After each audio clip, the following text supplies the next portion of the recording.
अगर आप चाहते हैं निषाद फिल्म के ऑडियो वीडियो सबसे पहले आप तक पहुंचे, तो इस चैनल को सब्सक्राइब करें और साथ ही बेल आइकन को दबाना ना भूलें। Music director Sandeep Mishra.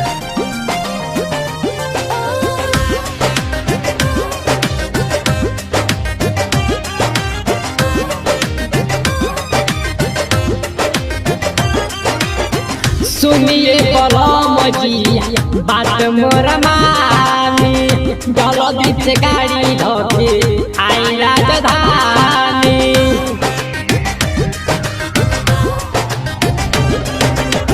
सुनिए बलम जी बात मोर मानी, जल्दी से गाड़ी धोके आई राजधानी। ना तो चढ़ली जवनिया नीलाम हो जाई, गाड़ी धोके अइबना सजनवा, गाड़ी धोके अइबना बनमुआ, छेदावल छेदा जाम हो जाई। गाड़ी धोके अइबना बनमुआ, छेदावल छेदा जाम हो जाई।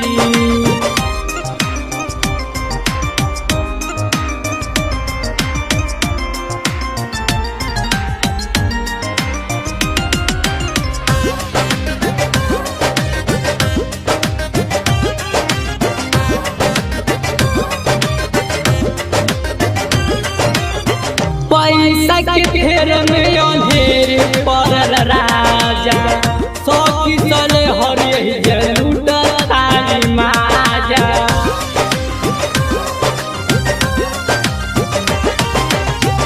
पैसा के फेर में अंधेर पड़ल राजा, सौखी चले हरिये जलूट थारी माजा।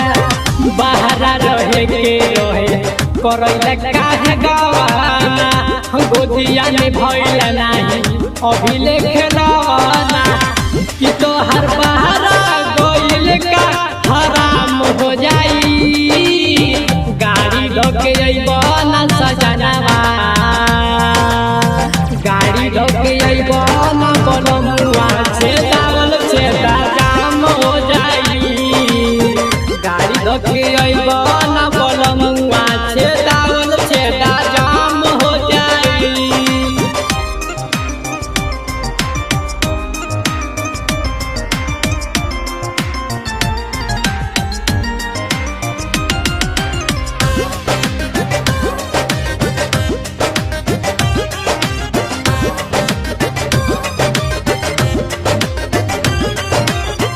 राजा धर्मेंद्र तू घरे नहीं आईब, चल जाइब नहीं हर तो बड़ी पछताइब।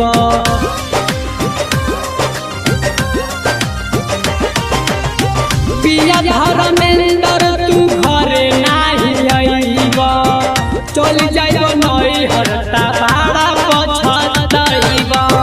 अनुज पटेल यारवा काटी जे जानी, तोबरा छूट जाई सब मन मानी। कि जवन बात की गोरा पाकल राम हो जाई, गाड़ी धोके अइबना सजनवा, गाड़ी धोके अइबना बनमुआ, छेदावल छेदा जाम हो जाई। गाड़ी धोके अइबना बनमुआ, छेदावल छेदा जाम हो जाई।